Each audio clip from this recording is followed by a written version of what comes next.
الصالحات أن لهم أجرا حسنا ماكثين فيه أبدا وينذر الذين قالوا اتخذ الله ولدا ما لهم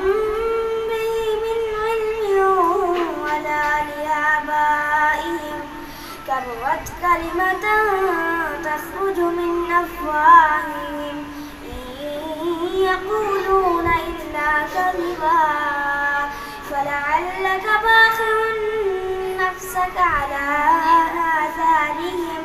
إن لم يؤمنوا بهذا الحديث أسفا إنا جعلنا ما على الأرض زينة لها لنبلوهم أيهم أحسن عملا وإنا لجاعلون ما عليها صعيدا جرزا أم حسبت أن أصحاب الكهف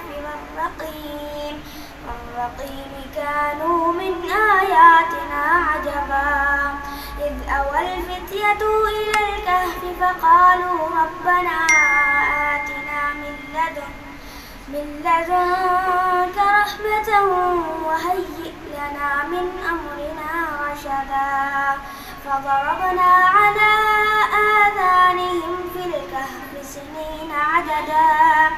ثم بعثناهم لنعلم أي الحزبين أحصى لما لبثوا أمدا صدق الله العظيم.